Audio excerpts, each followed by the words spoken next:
to another webinar, this time focused on stem cell transplants. We've had a wide variety of countries that have joined us this evening, and I would like to welcome people not only from the UK, but also from Chicago, from Singapore, from other towns in the USA, Canada, Perth, Australia, Vienna, and Italy. Welcome, everybody. I think this particular webinar has attracted a lot of interest, for which I'm very grateful to both Dr. Donal McLornan and also Dr. Andrew Innes. Thank you both for joining us today, and it's going to be a fascinating webinar. Just a few housekeeping messages. There's still a chance to submit your questions to the panel. Please use the Q&A box to send your questions at any time during the event, and we will do our very best to answer as many as possible. I just need to point out that we can't answer any questions about your personalized treatment plans. Please speak to your consultant about those. What would be really, really helpful is if you could fill out the feedback survey, which will be shared at the end of today's forum. MPN Voice are really keen to continue to meet the patient needs. So your feedback on this webinar would be very useful for us. Thank you. Now, here we are with the agenda. And you can see from the agenda, we're going to have some really interesting talks. And I'm also very grateful to Andrew Jedras, who's going to talk about his patient experience. Just in case you're new to MPN Voice, just a brief summary of what we do. I'm Nona Baker. I am the co-chair of MPN Voice. And I was around near the beginning of the founding of MPN Voice, which was founded basically to provide accurate information to not only patients, their families, but also clinicians. And we've grown to serve the MPN community, both in the UK and abroad. One of the key things that we really feel strongly about is providing accurate and up-to-date information, which is medically verified. You know, there are certain websites that you can go to, which quite frankly can frighten you. And I know when I was first diagnosed in 1991, the information available on the web then was very way off the mark. So now we have ways of making sure that our website contains accurate information at all times and also up-to-date information. And if you haven't been on the website, I would strongly recommend that you go to www.mpnvoice.org.uk and take time to have a look around at all the things we do. The forums, online and in person. Some of you watching today, I know, will have been at our first post-COVID inpatient London forum, which was wonderful to see over 100 people there in person and 143 people watching online. It was a fantastic day, and it will be going up on the YouTube channel soon, so that if you didn't see the doctor's talks, you can catch them then. Our online support is through Health Unlocked, YouTube, Twitter, Facebook, Instagram. I also do a monthly vlogcast with various members of the MPN community, whether it's patients or clinicians and people interested in MPNs. Those go up on YouTube about the sort of last couple of weeks in the month. Then we have the wonderful Alice, who does a monthly blog for young people, and that's well worth looking at. We also have CNS-led support groups. If you haven't got one in your hospital, maybe just ask, because there are groups around the country that you could probably access. Buddies, really important. When you're first diagnosed, it's really difficult to sit there with a diagnosis, particularly with the word neoplasm. We have a wonderful group of buddies who've all been diagnosed for at least 2 years, who will certainly help you. And if you want a buddy, please contact Maz on info@mpnvoice.org.uk. advocacy. The other thing that's really exciting about this is we have a voice. We have a voice when the decision-making processes are going on with the pharma companies and also with the drug companies. That voice is not just in the UK now, it is a global voice. In fact, the next meeting is next weekend, and there's a big meeting of MPN advocates in Israel.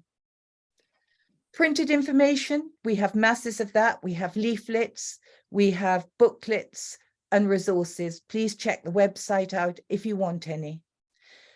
The other thing we do is funding research projects, and those are very, very important to us.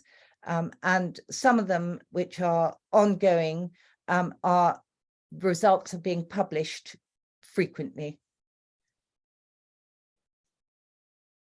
I'm now going to introduce you to Dr. Donal McLornan, who's going to give us an introduction to stem cell transplants.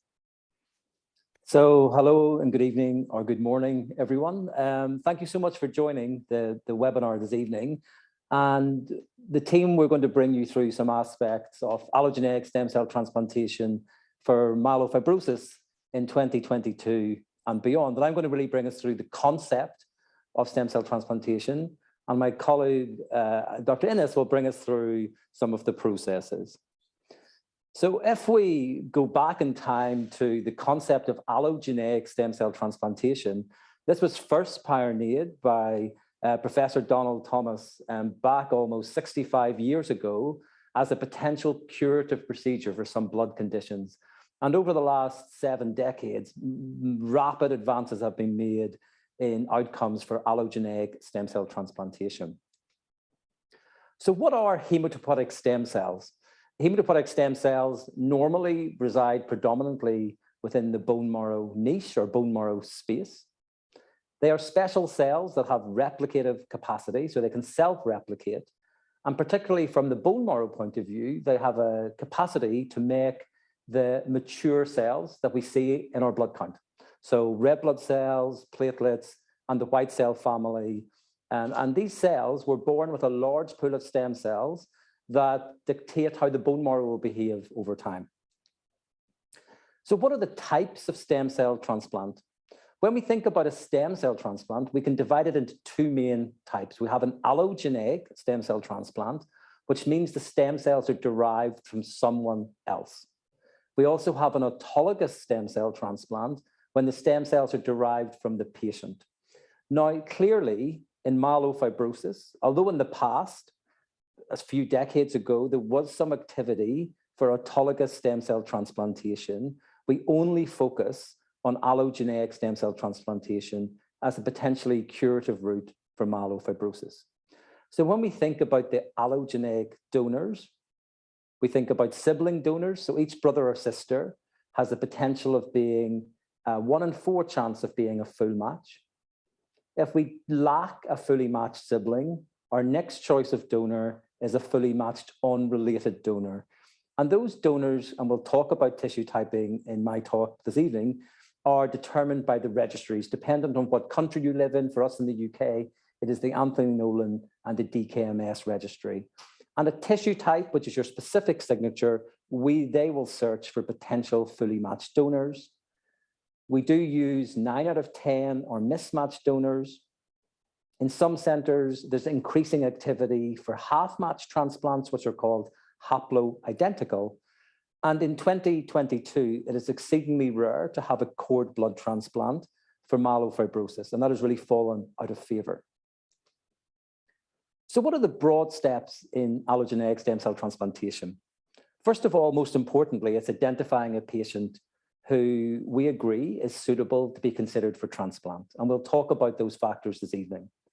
We next then need to identify a donor who is recruited.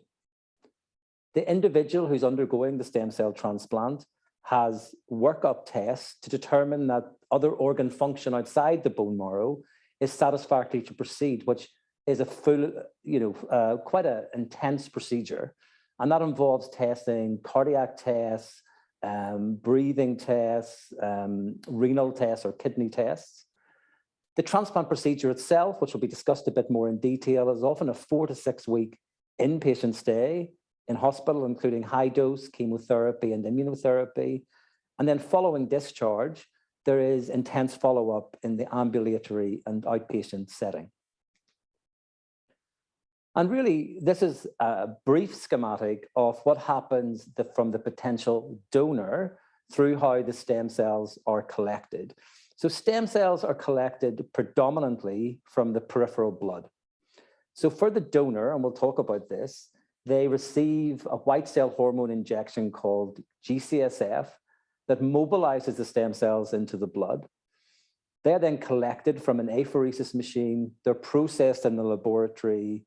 And especially during the COVID era, they are cryopreserved, which means they're frozen. And then after the patient has underwent chemo and immunotherapy, the stem cells are defrosted and infused like a transfusion.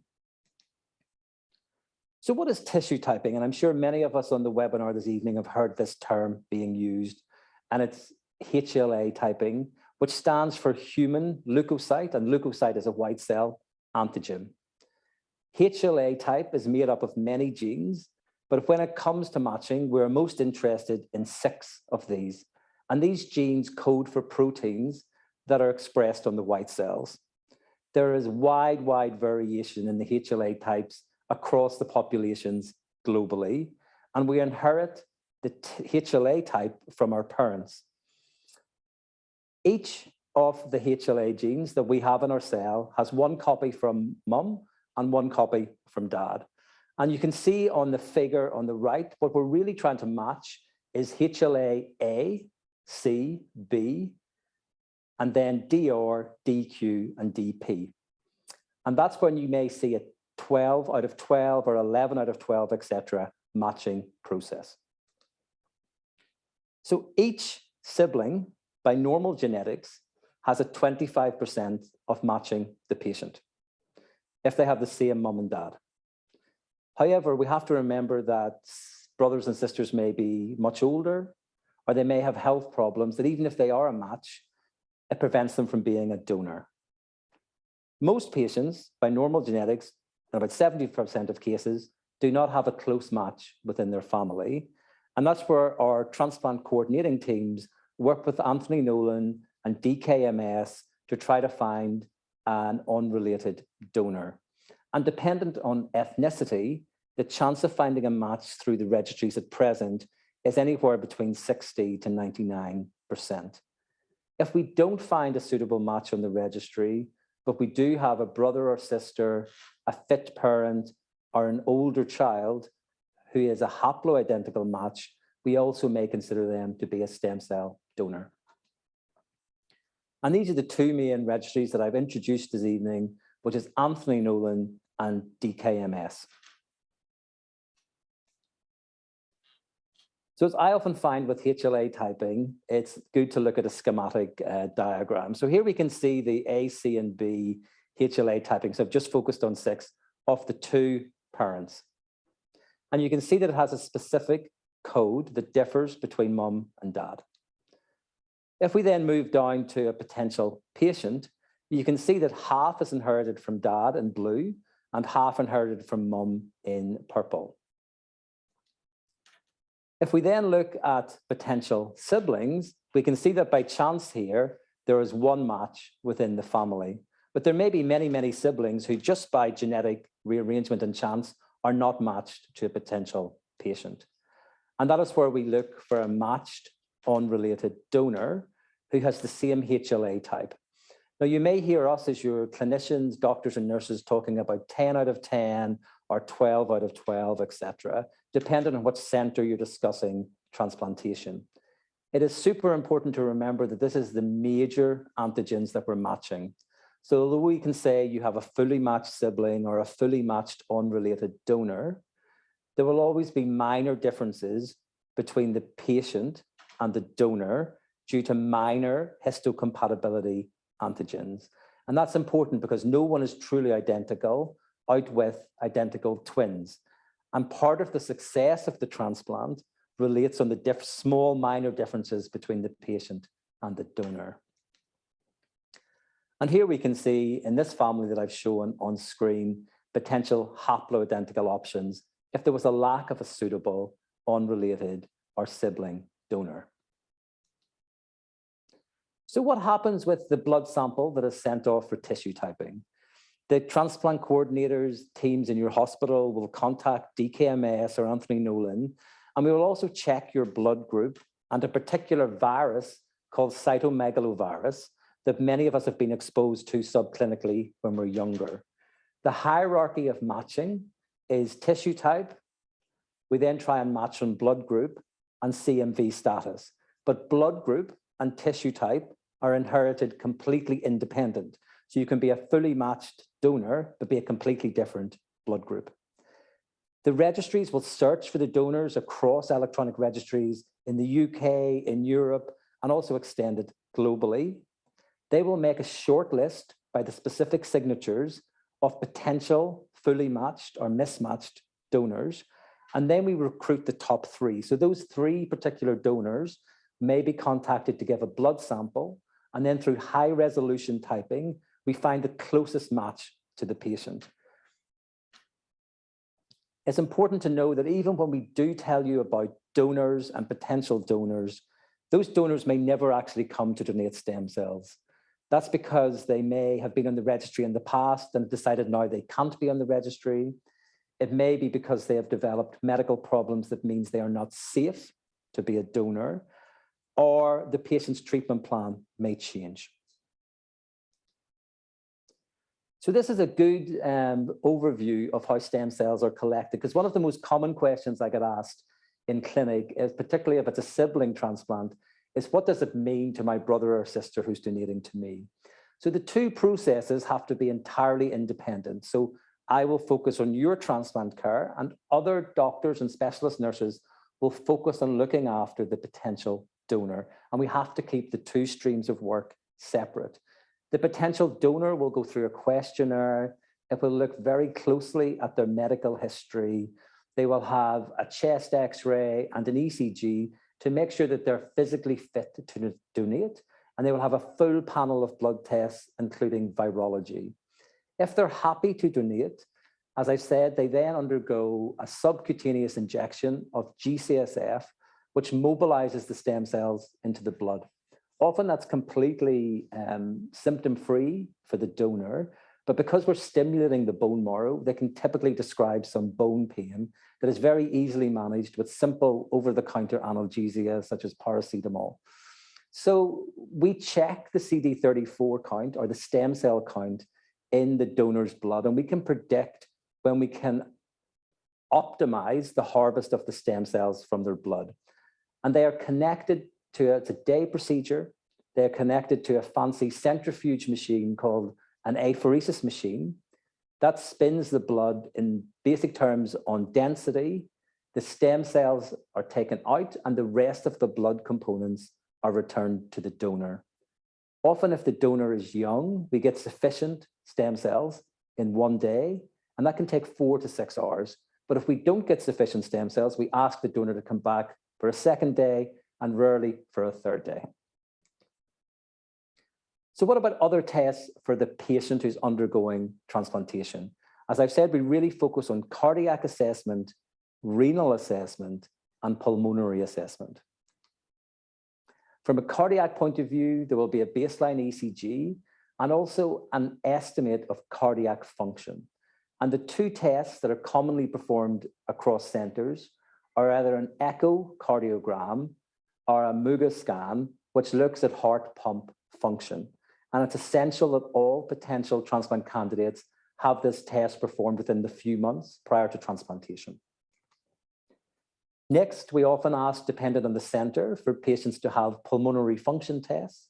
And that allows us to look at the capacity of the lungs and to ascertain if there's any pre-existing lung conditions.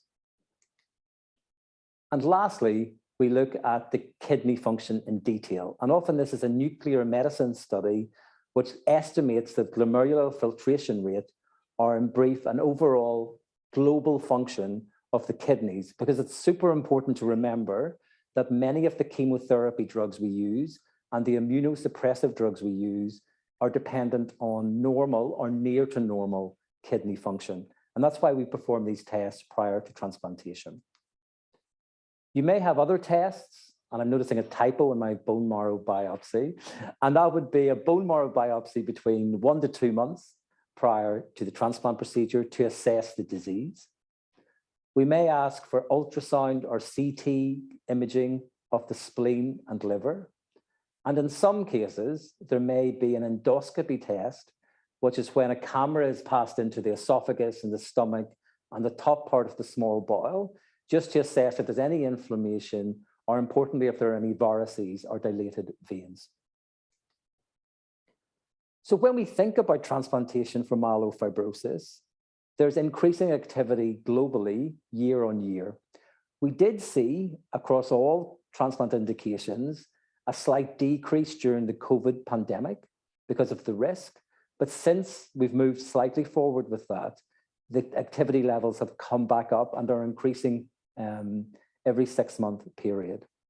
The timing of transplantation is often a difficult question, particularly if we have a fully matched donor. When is the best time to perform the transplant? We're getting much, much better at understanding how JAK inhibitors such as ruxolitinib and fedratinib are fitting into the pre, during, and in some cases post-transplant period. But it's important to remember that this is a curative procedure, but still, despite all of our advances, there is still the risk of relapse, which means we can go through a transplant, but the disease has a risk of coming back. And this shows you over a long period of time, activity for myelofibrosis transplantation across Europe. You can see that we're increasing the numbers of transplants. There's an increasing interval from the time of diagnosis to the time of transplantation, and that reflects the many established and more novel drugs that we currently have available for the treatment of myelofibrosis and the advances that have occurred in the clinical trial setting. We're transplanting patients who may have been older than patients we transplanted over a decade ago. We're using more unrelated donors and more reduced intensity conditioned transplants. And this is quite a busy slide, but the reason I'm showing this slide is that one of the most important questions is, who do we transplant? We use established prognostic scoring systems dependent on whether we have primary, post-PV, or post-DT myelofibrosis to ascertain a prognostic score. We look at spleen size and symptoms alongside. We take a very thorough medical history. Are there other medical conditions that may actually mean that the transplant journey is not right for that particular patient? And at present, we reserve transplantation for patients who have intermediate 2 or high-risk disease. And that does not mean that everyone with that risk category needs an urgent transplant, but could be considered if they're within the right age bracket, have a suitable donor, and do not have any other medical issues that would exclude them from a safe transplant journey. So how do we assess prognosis in myelofibrosis? Almost 13 years ago, and this is all derived from primary myelofibrosis, 5 simple factors were put together into an international prognostic scoring system, or IPSS. And this was based upon patient factors of age over 65, the presence of constitutional symptoms, and 3 factors from looking at the blood: the presence of anemia with a hemoglobin less than 100, the presence of a white cell count greater than 25, and early cells or blast cells greater or equal to 1% when we look under the blood smear. And that allows us to give an estimated prognostic group of either low, intermediate 1 or 2, or high risk.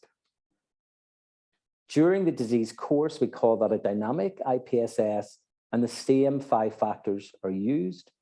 And then we have the DIPSS plus, or DIPS plus system, which looks at 3 additional prognostic factors, and that's transfusion dependency, so needing a couple of units of blood every few weeks, thrombocytopenia with a platelet count less than 100, or unfavorable chromosomal changes. It's important to know that we're getting much, much better at enhancing these scores. And many of you will have heard your teams or have asked your teams about myeloid gene panels, which are extended laboratory tests, which look to see, are there other mutations that go alongside the classical driver mutations such as JAK2, calreticulin, or MPL mutations to see if there are other mutations that have developed either at diagnosis or over time. And there are 5 molecular mutations which are listed here that may tell us over time, and it's different in everyone, that the disease may change. And it's important for us to have this information as your transplant and MPN team to decide on the right timing of transplantation if it is applicable. And these are the sort of scores that many of you may have seen us use in clinic when you ask us about the prognostic groups. We look at the molecular tests, we look at the blood tests, we look at the grade of fibrosis within the bone marrow, and we put it into a calculated modeling system that gives us an estimated score. And that's super important, not only for transplantation, but also for us to decide about new clinical trials and the right timing of medical therapy. And what does the molecular information tell us more than the scores that we had before? This is trying to show us that patients who maybe are low or intermediate risk 1 on IPSS, when we have the molecular information, it may actually change or not their disease prognosis. And that helps us with therapy choice, trial entry, and the transplantation question. So 7 years ago, the EBMT, which is the European Transplant Group, and another large group of non-transplant hematologists got together to give a professional opinion on who should be considered for transplantation. So this is the WHO of transplant for myelofibrosis. And as I've said, to recap, that is those with intermediate 2 or high risk disease up until the age or including the age of 70. Those with intermediate risk 1 disease, if they're less than 65, but they've developed transfusion-dependent anemia, their blasts are trending upward in the blood over time and staying on that trend, or they've developed an adverse cytogenetics, and that's a chromosomal changes, or if they're intermediate risk 1 and lack driver mutations and have had one of these high molecular risk mutations in the background. And that's very much focused on the patient and also about the myelofibrosis. But as transplant physicians and nurses, we have to think about not only the myelofibrosis, but all the other factors that determine a successful outcome from transplant, such as age of the donor and the recipient, what's the best type of conditioning regimen for us to use, how well matched is the donor, are there medical problems called comorbidities that actually we're a bit more worried about with a safe transplant journey, and what the mutational screen tells us. And importantly, the when of transplantation, because this is a super difficult question. We may have a patient who's intermediate 2 or has high risk disease. We know that they have a good donor, either a sibling or a fully matched donor, and they're doing super well on maybe a clinical trial or on ruxolitinib or another JAK inhibitor. Many groups, including us in EBMT, have looked back to see which patients did better with the transplant procedure in timing related to the response to ruxolitinib. And this was from a paper we published last year from EBMT, looking at over 550 patients with myelofibrosis who underwent transplant between 2012 and 2016, which, as you know, in Europe is after ruxolitinib has been licensed. And here the patients were divided into those who had never had JAK inhibitors versus those who were on ruxolitinib and responding, or those who were on ruxolitinib and had lost their response or never responded. And this curve is an event-free survival curve. And the point I want you to focus on here is the green line. And that is the patients who underwent allogeneic stem cell transplantation at the time of best response, because their event-free period was much better than those who were transplanted after ruxolitinib response, or those who had never been exposed to ruxolitinib as a JAK inhibitor. My practice is based at Guy's, where I am this evening, and also at University College London, which is where the transplants are performed. This is our current overview of our transplant platform, which may differ in your local hospital and transplant center, because they're all slight tweaks across the board. But this is one of the most common, and there are 2 chemotherapy drugs, fludarabine and busulfan. We use an immunosuppressive drug called ATG, which is an infusion, and we use 2 immune suppressants after transplant, which are cyclosporin and mycophenolate. In our centre, we continue low-dose ruxolitinib during the period of the transplant until the transplant has started to work, and then we stop the JAK inhibitor. I'm now going to stop and hand over to my colleague, Dr. Innes, who will bring us through some of the post-transplantation issues. Thank you so much, Andrew. So I'll just get my presentation up. Okay, so like Donal said, I'm going to talk a little bit about in a little bit more detail about the practicalities, I guess, of transplant. And I'm a haematologist at Hammersmith Hospital in myeloproliferative disorders and in stem cell transplant.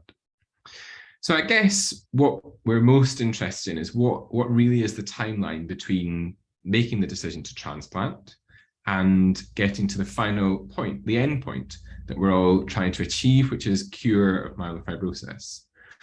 And there are a number of steps, and we'll go through those in a little bit more detail, but the predominant things really are planning when is the right time to do it for you. The workup visit, where we go through some of the specific tests that Donal's talked about.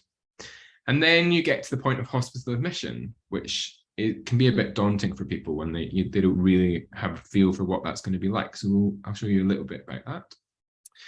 And then there's the start of the conditioning, when you start to receive the chemotherapy, which is conditioning your bone marrow to be able to accept the new stem cells, so making space for them, basically. And then there's day 0, the day of the transplant. So we call the day that you have your stem cell infusion day 0. That's the day that we're resetting everything, I guess. And that's how we sort of talk about things going forward. And if you have a transplant, you'll become very used to when you're talking about when your day 0 was. There's a period when your counts are low and then follows on from that with engraftment. And that's when we start to see the stem cells produce the normal things that you would expect in your blood, like white cells, platelets, and red cells. But that's really, I guess, just the start of it, because actually when you're in clinic, there's lots of work that goes on to maximize the graft function, the graft being the stem cells, and make sure that we're making that work as hard as we can, and minimizing graft versus host disease and all of the other complications that come with or potentially come with transplant. So when you're planning for transplant, there are some broad things that we think about, and those are generally planning dates. So once you've made the decision to transplant, when are you actually going to have it? And some of those things are dictated by pressure of the disease, if things are a little bit difficult to control. But some of them will also be dictated by what's happening in the rest of your life. If you have big things that you want to do before your transplant, you know you're going to be unwell for a while after it, and maybe you have big events. So we always think about where transplant fits generally in your life. There are lots of practicalities about being in hospital for a long time. Who's going to look after things at home? Is there going to be someone who can come and help bring you things? You know, you have to have a sort of support network around you to make sure that transplant is practical, I guess. And there are financial implications for lots of patients, because if you're working full time and you're going to take time off for the transplant, that will have an impact on how things are. But there are also some really practical things, like it's really useful to have a dental check long before your transplant, because these sorts of things actually, dental problems during transplant can make things a little bit more tricky. And these are things that often take a lot of time. So it's practical just to think about these things a lot in advance. Make sure if you have any dental work that needs doing, it's done long before your transplant. And then you'll get to the workup visit. So Donal's talked a little bit about this, but in general, there will be lots of pre-transplant tests, and different centres will do things slightly differently. Some people will do this in one day where you have a sort of mammoth number of tests. Some people will spread them out over a little bit of a longer period. And some places, sometimes we want some of that information before we make the decision to transplant, because we need to know that those organs are functioning well, because that all factors into whether transplant is the right path. But in general, that will include things like blood tests and heart function, lung function tests, and the specific tests that Donal talked about. So bone marrow for some patients, some people need endoscopies and some additional tests. And really all of that is about making sure that we're minimizing the risks of transplant for you, or at least understanding what those risks are and trying to work out whether we need to do anything slightly differently. Then you have the opportunity to discuss the transplant in a little bit more detail. What chemotherapy regimes are you actually going to have? What are the facilities in your unit? And sometimes you'll see the transplant unit. Often in COVID, that's been a little bit more difficult, but we're starting now to open things up again, and you see, where will you be staying for your period in hospital? What are the facilities like? There's lots of people involved in the process of transplant, and some of these people you'll get to meet at your workup visit. The clinical nurse specialists, the transplant coordinators, who may be nurses or may be doctors. Some of the people that are involved in the team you will only meet when you're admitted, usually like the physiotherapist or occupational therapist, although sometimes you do see those in advance. And the dietitian really becomes key during your transplant to make sure that you're meeting all your calorie requirements and that you're sort of prepared as much as you can be for transplant. And this is usually the point at which you give the consent that you're going to proceed with transplant, although sometimes these are done in separate visits. And then once you've had your workup test, you're really in the final stages of preparing for admission. You usually will start scheduling dates, which, sometimes these will be fixed. And sometimes you don't know these until really a little bit closer to the time, because there's lots of coordination between the donor, who may be going about their normal life and is scheduling things around donating for you, and everything being lined up so that your chemotherapy is just before your stem cell transplant from an unrelated donor. So there's sometimes some negotiation happens in the scheduling point. And then you really think about the practicalities, what you need to bring with you, and who's going to be around to help you if you need things. And often you'll have your Hickman line inserted before you're admitted, because all of your chemotherapy is given through a Hickman, or a tunneled central line, which is basically a line that goes under the skin in your chest and goes into the central vein, so that your chemotherapy and stem cells are delivered into the big vessels, but is tunneled to try and prevent any complications of infection. And it means that it can stay in for weeks and months after your transplant if needed. And then you get to the point that you're actually going to be admitted. And for many patients, this might be the first time that you've been admitted to hospital, which is, I guess, a little bit different from some other patients who are having transplants, because if you have acute leukemia, you'll often will have been in and out of hospital having your chemotherapy, whereas for myelofibrosis, this might be the first time that you've ever been admitted.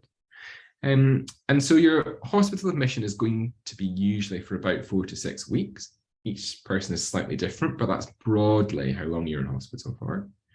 You'll be in a transplant dedicated side room, and the ward that you're on may only do transplants, or it may have transplants and other hematology patients, but it will be predominantly hematology patients. And you'll always have your own bathroom, because it's important that there are important regimes that you have to go through when you're having your transplant. Some chemotherapies, for example, need you to have extra showers, because some of the chemotherapy can make your skin irritated if you don't wash regularly. So all patients will have their own side rooms. There will be limited visiting, because this is a period where we're trying to reduce your risk of infection. So we don't want lots of people coming in. That's been a little bit more restricted during COVID, but is starting to increase again.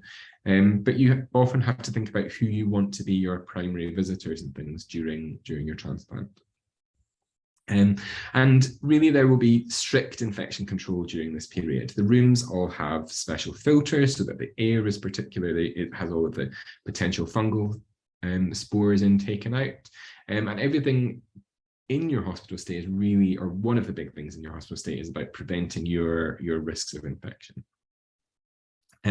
This is one of the transplant rooms in our unit, and they'll all be a little bit different. And I think it can be a little bit daunting when you first see what the room is going to be like that you're going to be in for 4 to 6 weeks. There's lots of infusion pumps, because some of the drugs need to be given over very specific times. There's lots of observation machines, because during the transplant period, you're monitored very closely. But also, there usually are TVs in the rooms. Lots of the rooms will have Wi-Fi, and actually a lot of it is about planning what are you going to do in the time that actually you're otherwise reasonably bored, because you would normally be at home doing lots of things, right? You're not often trapped in your room the whole time. There will be periods where we prefer you to stay in your room because your counts are very low and we don't want you to get infections. But certainly at the beginning and later on in your transplant period, often there are day rooms that you go to. There's a kitchen. In our unit, there's a laundry room as well for washing your clothes and things, because you have to be practical about how long you're going to be in for. And there will often be exercise equipment just to try and keep you a little bit on track for thinking about keeping well for getting home. But I guess the real questions are, what actually happens in your transplant course? So the first thing that you get is, once you're admitted, you start your conditioning chemotherapy. And that, as I said, is basically preparing your bone marrow to be able to accept the new stem cells. Those will be combination chemotherapies, and Donal showed the combination that most patients will get, although there are some slightly different combinations. If you have different donors, you'll have, if you have a haploidentical half-match transplant, you'll have a different regime slightly. And there are some things that are slightly different for different people, but in general, you will have a combination of 2 or 3 chemotherapies. And that usually starts about a week before you're going to have your stem cell infusion. It lasts about 5 to 7 days. And you will often get very typical chemotherapy side effects at that point. So nausea, vomiting, fatigue, brain fog. You may have altered taste and you often will lose your appetite and not really just be on for your meals. Very typical things that you would expect, I guess, with chemotherapy. And then the other thing that's important is that during this period, you also will have lots of infusions of electrolytes, so the salts in your blood, because we're trying to keep everything as much as possible within range to minimize all of your risks of transplant. So you have lots of infusions of potassium or magnesium, you may need blood transfusions, and that really happens during the course of your transplant. Then you have a break, a period of maybe 1 or 2 days, and then you have the stem cell infusion. And actually, that just looks like a bag of blood for most people. Sometimes, particularly during COVID, we have had those cells in advance, and so they've been frozen. But for the most part, they'll be fresh infusions collected and then given a day or 2 after they've been collected. And it's a relatively straightforward procedure. It's just like having a unit of blood. Sometimes, as Donald said, they will be a different blood group to what you are. And so we have to watch things a little bit carefully. But these are all things that we're, I guess, used to dealing with in the setting of transplant. Then follows a period when all your counts become very low. And they may well not have been low when you receive your infusion, although they definitely will be on their way down. But actually the long period of low counts is after you've had your infusion of stem cells, while you're waiting for all of the blood counts to recover. And like I said, you'll be monitored very carefully during that time. So you'll have lots of blood tests, you'll have regular observations. We watch things like your weight because we want to know, A, are you actually maintaining your dietary requirements? Are you eating enough to keep all of your functions on form? And we are also making sure that we're not giving you too much fluid. So there's lots of things that we're monitoring that period. Sometimes this is the time when you get some of the sort of later effects of chemotherapy. So mucositis is when you have a sore mouth, basically. And that can range from just being a little bit sore, but not really causing you too many problems, to having actual ulcers that mean that it's very difficult for you to eat, and sometimes you need supplemental nutrition to get through that period. And you can imagine that if your mouth is sore, actually that's happening throughout your bowels and things, and that can often give you diarrhea, along with just the chemotherapy in itself giving you diarrhea. And this is the point at which your hair will probably start to become thin and come out. It takes a little while for that to happen. And then you can also have some of the problems that come directly from the low blood count. So you often will need transfusions, and that can be that will be blood transfusion and platelet transfusions. Sometimes you will have complications with bleeding. Sometimes that will be relatively minor, but sometimes that can be very serious. And that's one of the things that we keep an eye particularly on. And the other thing is that you're at risk of infections during this period, because this is when all of your blood counts are low. And each unit will have very strict protocols for dealing with infections and dealing with fevers when you get them. And for the most part, those will resolve fairly quickly, and they may happen 2 or 3 times during your transplant. But sometimes those can be very serious, and sometimes patients need to go to intensive care during a transplant. These are all things that may happen, but we're used to dealing with, I guess, in the transplant unit. And then what you're waiting for, I guess, is engraftment. So that means that the stem cells that have been infused on day 0 have started to move into the bone marrow niche and produce the normal cells that you expect to have in your blood. And the real definitions of engraftment come from when your white cells recover, so when your neutrophils start to climb up. And that happens usually between day 20 to 30. It's different, I guess, for each person. And during this period, you'll also be on immunosuppression.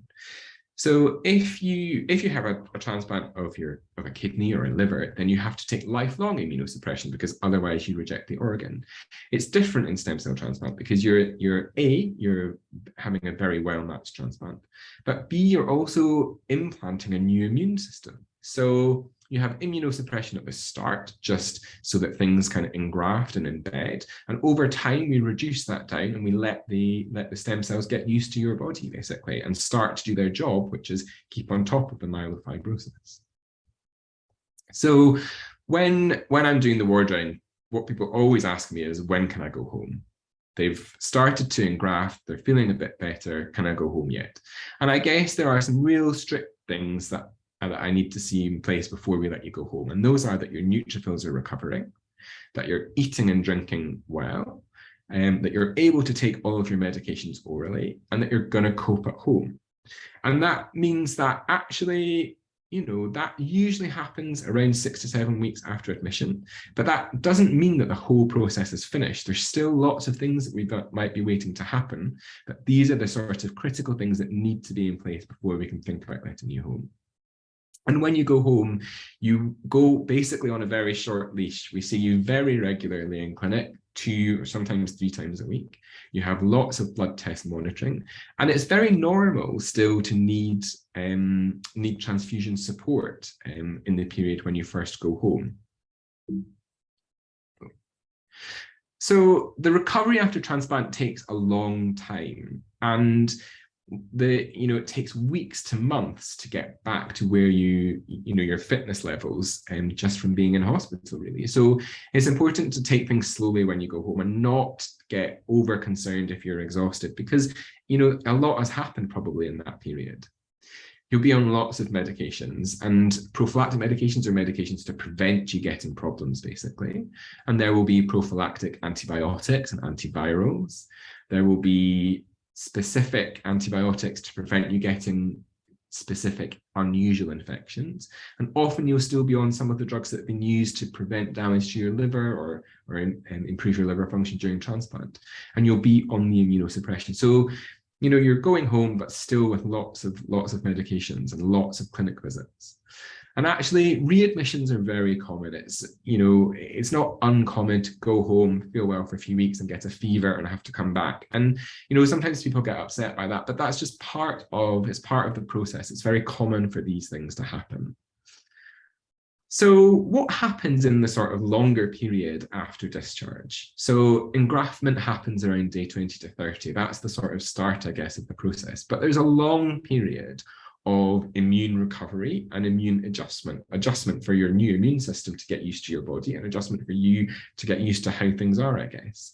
And that can take months, 6 months, 12 months, 24 months, until you have full immune recovery. But during that period, we will be reducing your immunosuppression. We'll be letting the transplant do a little bit more and a little bit more as time passes. Your infection risk, as we're pulling back on your immunosuppression, falls. So when you go home, you are still at risk of infection. You do still have to be careful, but gradually over time, your immune system becomes more robust and more able to deal with infections. And the real crux of it is that during that time, what we want to happen is we want the fibrosis to reduce. So the fibrosis won't go overnight. It takes a long time for the fibrosis to go. And that in part is driven by the new immune system from the transplant that's going to try and clear out those fibrotic cells that are causing the problem. So what are the risks of transplant? Why don't we just do transplant for everybody? Well, these are, I guess, the major risks of transplant in general. But some of these are slightly higher in myelofibrosis, and they can make transplant for myelofibrosis a little bit more difficult. And we'll go through these in a little bit more detail. But the key ones, I guess, that we need to think about are graft failure, graft versus host disease, where the graft is essentially too active and starts attacking your body, infections, and relapse. So in terms of graft failure, when the stem cells are transfused, what we want them to do is produce white cells, platelets, and red cells. And graft failure is when we don't see any of those cells being produced. So at day 28, at day 30, at day 5, at 35, at later time points, there are no cells still being produced. And in that situation, you may need a stem cell top-up. That happens relatively infrequently, but it is one of the risks that can happen. There's no more chemotherapy involved in the stem cell top-up. This time we're just selecting out the stem cells that we specifically want you to have, and we add those in on top of the transplant you've already had. Graft failure is relatively uncommon, but it's still something that can happen. What's much more common is that you have good recovery of your white cells. Sometimes you need GCSF, the white cell booster, basically, to pick your white cells up. But actually, there can be a much, much slower recovery of your platelets and your red cells. And that's relatively common after transplant for myelofibrosis. And particularly, you can need red blood cell transfusions for a long time after transplant. And the way that we manage that is just with transfusions. And sometimes you need EPO or erythropoietin, which you may have had before transplant.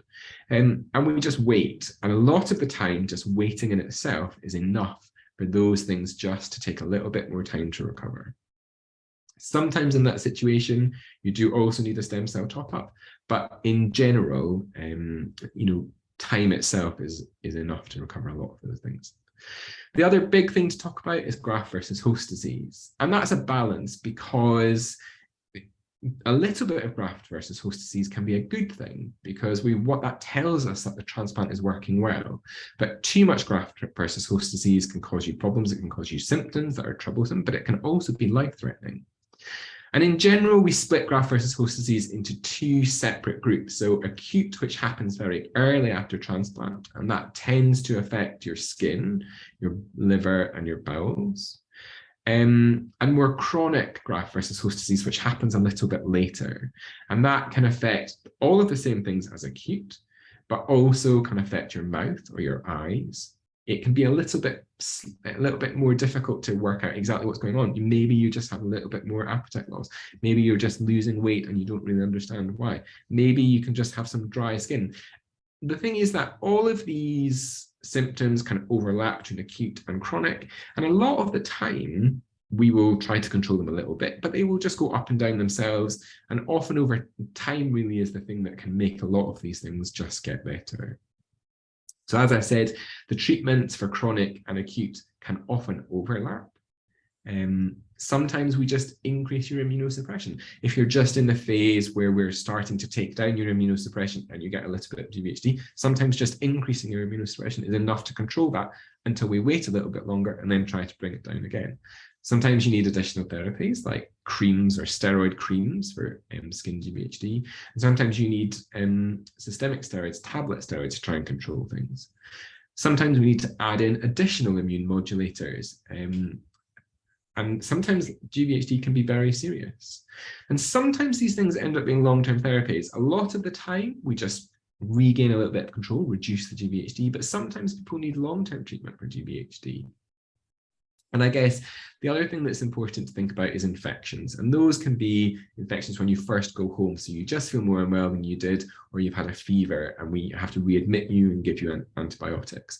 But also we monitor for slightly more unusual things like viruses. And there are two particular viruses that we check, a third as well, but in general, these are CMV and EBV. And these are viruses that Donal talked about that lots of people have had before, and they just take an opportunity to flare up after transplant. But we monitor those in clinic and treat them preemptively before you get any symptoms, hopefully. And you can also have, unusual infections, and they can be a little bit unusual and a little bit difficult to treat. But I guess the other thing that's important to think about is that relapse can still happen after your transplant. And that can be that actually you just have detectable JAK2 again after your transplant, or detectable CALR, if that was the mutation that you had driving your MPN. Sometimes it could be more aggressive and you have abnormal blood counts that are associated with that. It really depends where in your transplant journey that happens. If it happens very early, we may manage things by just reducing your immunosuppression and making the transplant work a little bit harder. It may be that we need to top up the transplant a little bit with lymphocytes. Donor lymphocyte infusions just drive the effect of the transplant a little bit more. But sometimes patients can have more aggressive disease after transplant and can need chemotherapy or second transplants, although those are much rarer. So I guess the point is that transplant is the only curative option for myelofibrosis, but there are still significant risks associated with transplant.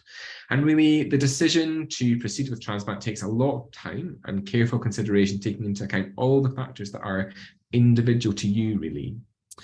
And, you know, people often think about the transplant admission as the crux of the process, and it is. That's when everything starts. But really, that's just the start of your journey. There's still lots of work to get your transplant working to its maximum potential after transplant, and it takes a long time.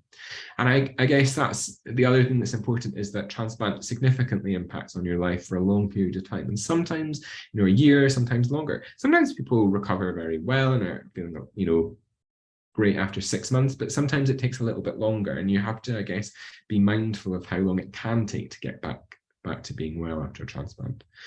And transplant is not for everybody. Not everyone thinks this is the path that they want to take, and that's fine. But I guess the important thing is that transplant is really a team effort. It's a team effort when you're in hospital, and it's a team effort between you and your physicians when you go home, because there's lots of work to do even when you go home. So I guess thanks for listening to me, and I think we're going to go back to Donal for a little bit, I think, right? Thank you so much, Andrew, for an excellent presentation. So it gives me great pleasure, and it's a great privilege to have the second Andrew this evening. So Andrew is a patient who's underwent a stem cell transplant, and it's going to be super important to hear about his journey. Welcome, Andrew, and thank you so much. Thank you. Thank you very much indeed, Dr. McLornan, and also Dr. Ennis. It was almost going back in time for me to listen to both the inputs of the eminent doctors. I've only got a very short period of time, so I'm going to kind of give you big highlights. The clinical factors, the clinical issues, and the procedural issues, I think, have already been very clearly outlined, and wonderfully so, if I may say. I'm before you now. I'm 68 years of age, but I was 66 years on a fateful day in, I think, about June 2020, when I went for a fitness run. I've always been a very fitness-related individual, and I suddenly thought, firstly, I was having a heart attack. I simply couldn't breathe. I won't go into the details there, but I had a subsequent blood test, and very shortly the experts narrowed down, and I was called to, at the first instance, Royal Sussex County Hospital, where they said, look, we think we know what you've got. We're going to refer you. In this case, it was actually to Dr. McLornan at King's College Hospital, London. I had obviously a range of blood tests, and at that point, I went up with my wife and sat down, and in his very calm and very relaxed form, I was politely told that I had myelofibrosis, which of course I was completely clueless about at that point, and simply translated, which I did understand, blood cancer. And of course, that was very much a wow. From that point, I think anyone on getting a diagnosis goes through a whole multitude range of emotions, almost in a nanosecond. And I know my wife was shocked, and I could almost feel her visibly twitching. For me, I'm very much a matter-of-fact person. And so my view was, okay, really tell me the hard facts. What's the deal here? And Dr. McLornan, respected that and gave me it very clear. I had diagnosed with intermediate to severe myelofibrosis. And I said, probably like many of you who are listening and watching today, I think my question then was, well, how long have I got and what can be done? So two quite loaded questions. And I think Dr. McLornan very clearly said to me, well, there is a transplant possibility, and obviously that will be an option. But he said, as you are now, you've got between 12 and 18 months. And that's quite sobering, when you listen to that, you think, but I think in my personal case, there was no panic. My view is very much an outcomes person. Right, we need to get something done. If transplant's the only possibility, let's go down that route. I didn't fully appreciate you had to qualify for it at that point. Nevertheless, I went through, as was explained in Dr. McLornan's presentation, I went through all of those pre-tests, heart, lungs, etc. And mercifully, I had a second visit back at King's where I was told I did qualify. And the relief was quite incredible. And it was almost a rejoicing. I mean, at the end of the day, you've still got myelofibrosis and nothing's happened. So that was, I think, the kind of almost what I would call the starting blocks, and you're on your way. There was, as was indicated in the presentations, quite a long period between this point and actually entering hospital. And what I would say to those of you who may be in that particular position now is please use that time to almost go on a very, very rapid learning curve. You have to learn about new terminology, drugs, medical procedures, which of course to the clinicians are daily language. To the layperson, to the victim, or should I say the patient, of course, it is something very, very new. So use that time wisely and try not to, I would suggest, go back into, oh, woe is me. That is not good. You must have, I believe, a very healthy mindset. If there's a chance, I mean, I was told, even in the transplant regime, it's a 60-40 between success and failure. You know what? 60% favorable odds, I can live with that, and I did. And I think you must have that. There are going to be challenges, and I'll refer to some of these in a couple of moments. There are some challenges, but you must be positive all the time, even in those one or two dark moments, which even I encountered. I'm not a complete success story. There were little bits when I had to go back into hospital. Graft versus host disease was a challenge, but essentially you do that time to prepare yourself. Going into hospital, of course, was the big thing.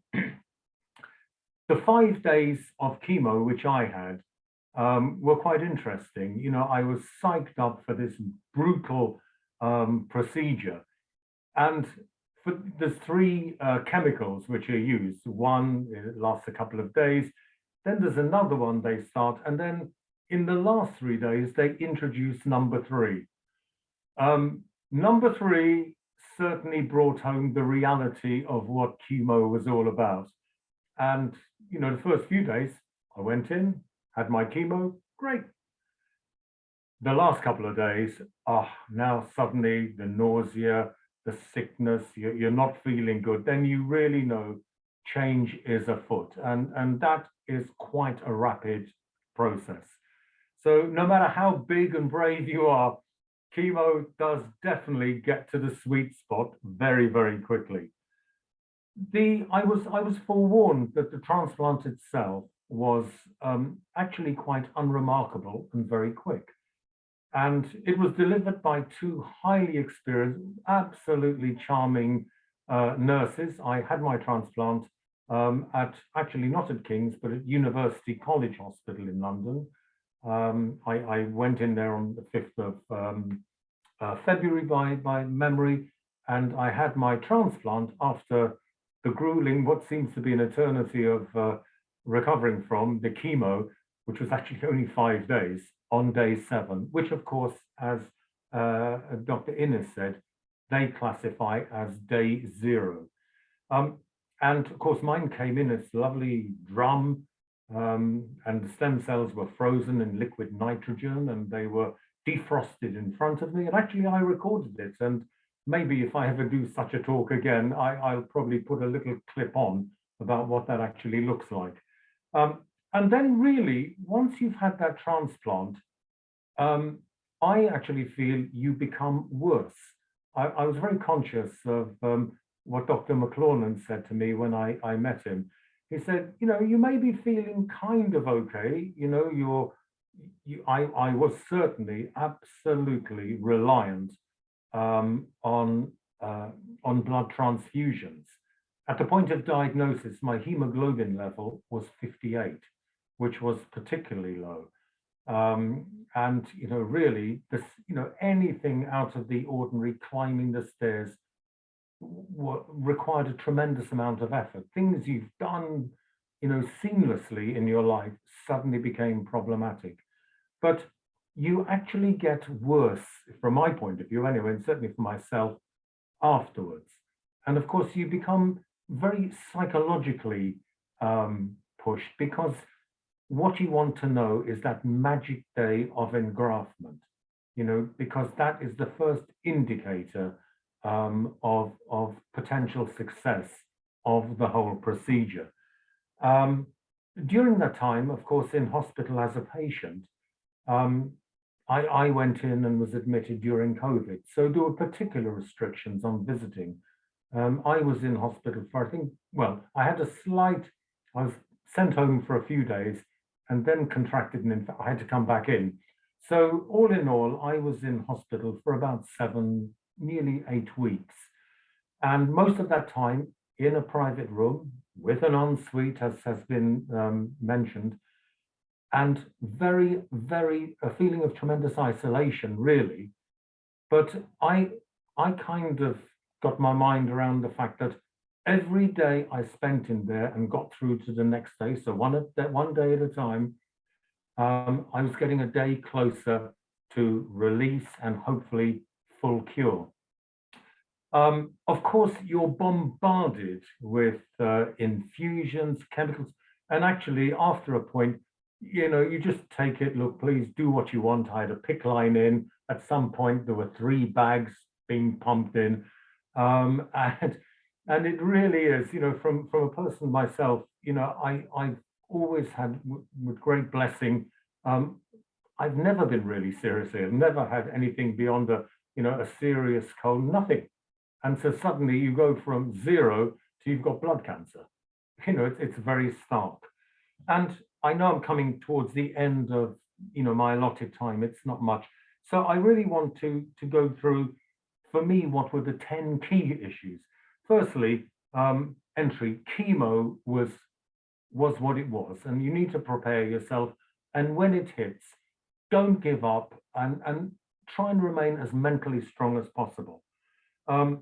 You have a natural anxiety about what is going on. Have trust in your clinicians. You know, these are extraordinary men and women, the doctors, the hematologists, extraordinary group.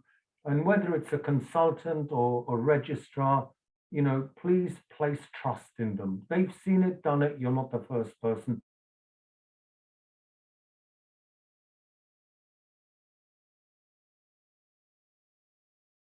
Many of them are specifically trained in this field, and you see more of them actually than the doctors, and they are wonderful, wonderful, interesting people. Be prepared for those, if you like, post-transplant issues. For me, nausea, I will remember lifelong as probably the thing which impacted me most. The concept that permanently, 24 hours a day, day after day, and in some cases for 2-3 weeks, you felt permanently sick. And if you think of an ordinary, when you're feeling unwell or you've had too much gin and tonic or whatever the issue causing it, it's permanent. And of course, you're being encouraged, oh, have you eaten today? Now, you try and eat when you're feeling sick. And I remember I went once 3 days, and maybe the medical authorities weren't aware, I simply didn't eat anything. And even drinking becomes slightly problematic. So nausea. The fatigue also gets progressively worse. And, simple things, walking to the bathroom from your bed, the 2 meters to the door. I sometimes used to have to psych myself up probably for 20 minutes before I could move the blanket and move and slowly amble out to it. So, you have got, and it is an extreme fatigue. It's not tiredness after a long walk or you've been for a run. This is extreme. The other thing, of course, is we've talked about, you're straight away on immunosuppression. And for me, the one drug which I was given, which was required, was steroids. And my room was a lovely room, and the lights had these lovely sort of metal shades. And when I was on the kind of more heavier dose of the steroids, one of the side effects was actually I became, I was suffering a little bit from hallucinations. I was convinced, and I was watching a family living their lives in the reflection in the light. And when I looked at the lino, I could see patterns, shapes, faces. And actually, I found that quite scary, to be perfectly frank. But as obviously the high level steroid reduced very quickly, because obviously the clinicians don't want you to become dependent, and they recognize the side effects as well. But I'm just saying that because in case you have a similar experience, well, it happens, okay? The other thing, of course, is you're subjected to a battery of tests. You're constantly having blood taken, tested. The only time I left my room was to go down maybe for a chest x-ray or similar. The lack of visiting. I actually, and it sounds terrible, I love my wife dearly and we are so close. But actually, I was pleased that in my sort of 7-8 weeks, I only saw her 4 times, because I didn't really want her to see me as sick as I was. From 78 kilograms, I shrank to 56 kilograms. I literally wouldn't have got a part if they were making a film on a Japanese prisoner of a war camp. I wouldn't have got the bridge and the River Kwai. Believe me, those guys there had a lot more meat on them than I did. But it does come back, and I'm just saying that you can see me today. Actually, you may not see, I'm naturally a slim guy, but I'm back from that 50 odd kilograms. I'm now 75. So, and I'm running and doing all sorts of things. The psychological factors are something you've got to play with on a day-to-day basis. And I said, every day, psych yourself, prepare yourself, get through the day. Don't think about too much into the future, a day at a time. And if you like, and my final points to you are very simple. I'll just hammer through these very quickly. I've said it before already, trust your doctors, place your faith. Don't be like sometimes you hear with COVID and everything, people questioning and I know better. Please, the research, the complexity of research shows, the expertise and the background which goes into this. Trust them, follow their instruction. Build a relationship with your nurses in hospital. You see them, they do shifts, but they usually are the same nurses apart from their days off. You get to know them and they really are wonderful and they are so supportive. Don't be insular. If something's bothering you, discuss it when the visiting team of doctors come round, or the daily visit from, for example, the registrar or your nurses. Talk to them. Don't be so macho and so brave that you keep it so inward and you're nearly at bursting point. There will be some dark moments. And I think when I had to go back in, I came out went for a routine test at my local hospital, suddenly realized I really wasn't good and I'd contracted an infection. And that really, it did worry me, I'll be perfectly frank with you. But I went back in and I was so dejected on the trip up, on the ambulance trip up from, I lived on the coast up to London, you know, a couple of hours in the ambulance. But you know what, as I've said before, the doctors have seen it all. They came in, they assessed what was going on and treated me accordingly. And the drugs, it's quite amazing. You live on infusions and tablets. That's your kind of your new diet. I'm a foodie, but I've never taken a tablet before. And I think, you know, when you do come home, I came home from a guy who used to be running regularly 5Ks, you know, going to the gym. My first walk to try and get fit again, I managed 10 meters supported by my wife to my next door neighbor's house and back again. And when I came back, I went and lay down for a couple of hours. It takes time, and that I'm an impatient person, to be perfectly frank. That also was quite frustrating. And again, the psychological factor, will I ever get back to where I was? The answer is, well, in most cases, you will. It takes time, and it's taken me 2 years. I entered hospital, as say, February 2021. We're now where we are in November 22, and I'm now back doing my normal work. I'm in the gym, I'm running. I do everything as normal, but it is all of what was said by Dr. Innes, Dr. McLornan is exactly really what you will experience. And I went through all of that. It was quite interesting listening to their respective presentations. So I will finish with that and just say, be hopeful, and honestly, good luck to each and every one of you. And I wish you all the very, very best. Thank you very much. Thank you, Andrew. That was awesome. And I'm sure that it will give a lot of encouragement to people thinking about having a stem cell transplant. And it's so good to hear such a positive story. Thank you on behalf of MPN Voice. We have now a very short time to do some questions and answers. Those of you who have sent questions in by email, we will get back to you and answer them. But we have a brief time, Andrew and Donal. So perhaps, Donal, you would like to start off. Sure, so thank you so much. So I'm going to cover some of the live questions first, and I'll cover the first few. So one question was, I think, about age. So in general, we consider transplantation in someone who's fit and has an indication for transplant up to and including the age of 70 in the UK. And that's normally standard practice or slightly lower across Europe. The second question is about iron overload. So that's particularly a problem for patients who've required many, many red blood cell transfusions. Often the transplant comes around quicker than we can use medication to clear iron from the blood, and that's called iron chelation. But it is something, if we have time, we may start in the few months or longer before transplant to reduce the amount of iron in the system.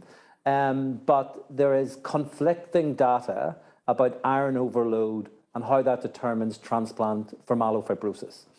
And the last live question is about, can we do a transplant if the spleen is still large? And the answer is yes. As Andrew explained in his presentation, the fibrosis in the bone marrow with a successful transplant resolves slowly over time. That can take up to a year. And often with a successful transplant, the spleen will shrink over time. We do not routinely take the spleen out, a splenectomy, in the UK prior to transplantation. But what we will do is look at maximizing JAK inhibitor dose or considering clinical trials with other new drugs to get the best spleen response prior to transplant. So I'm now going to move and ask my colleague Andrew some of the questions that have been submitted online. And thank you so much for submitting those. So Andrew, one of the questions is just about timing of transplantation, about earlier in the disease course, maybe with lower intermediate risk 1, so electing for stem cell transplantation. Yeah, so I guess, I mean, it's a difficult question, and actually it's a question that we sometimes struggle with a little bit in clinic, isn't it? Because we know that actually if you do the transplant a little bit earlier, it can make the whole process a little bit more straightforward. But also the risks, there are, I guess, the benefits of transplant come for those with more severe disease. So in general, like Donal said, we stick to patients who have intermediate 2 because we think that's probably striking the right balance. But each person will be slightly different. And that's why you have to sort of, I guess, build a relationship with your transplant consultant to hit the right spot for you, right? Agree fully. And then the second question is just about finding a donor, Andrew. And I think you covered this as well. At what point do we start to identify donors? And once we've identified a donor, the time frame between recruitment and the transplant? Yeah, so I guess the key thing, I suppose, is thinking about donors early, right? Because it can take quite a long time there are lots of stages, right? So you have to, like Donal said, you have to select, you look on so first of all, you test family. That's the first thing that you do. And it takes a while to do these tests, right? And then if there are no matched donors in your family, then you think about international donors, and that can take a long time because lots of these people will be around the world. They may be in difficult, slightly difficult places to reach, and you have to get multiple tests. So I think if you're, once you have a bit of a handle on where your disease sits and the rate at which it's progressing, I guess, then it's better to start thinking about identifying donors earlier rather than later, because it can take, several months to, even if once you finally selected a donor, it can still take 3 months, 4 months, 5 months, even when you press the go button to actually verify dates and things. Thanks so much. So I may answer the next few questions. So the first one is a question about mutation status and transplantation. And this is as regards the MPL mutation, which is one of the least common driver mutations with myelofibrosis. And we're only starting to learn about how, alongside all the other factors to determine a successful transplant, how the molecular landscape, so what the mutational landscape prior to transplantation is. As Andrew mentioned, we follow those mutations post-transplant. That helps us guide lymphocyte infusions, how we dose adjust our immune suppression. And there is some evidence that those patients, the small number with a MPL mutation who've underwent transplantation, seem to have a slightly better course post-transplant, but the data that's been published is in a very small cohort of only around 18 patients. And a second question has been about, do we think there's an effective drug therapy as an alternative to transplantation coming up? And the answer is, we hope so, but the truth is at present, no. Transplantation remains the only curative option. We're starting to understand how combinations of drugs and clinical trials may modify the disease, but we haven't seen the same outcome as regards a curative conclusion with those drugs at present. So maybe another question, Andrew, if it's okay, and I'm not going to talk about a specific patient, but a question just about GVHD and transplantation.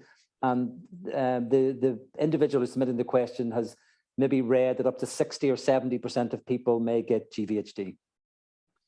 Yeah, so I think I guess the reality is that lots of patients will get GVHD after transplant. And whether that is early GVHD, I think the rates of getting early GVHD after transplant are much lower than that. But the rates of getting chronic GVHD in the sort of 6 months, year, 2 years after are probably not far off those figures. But I guess the thing to remember with GVHD is that it's a big spectrum.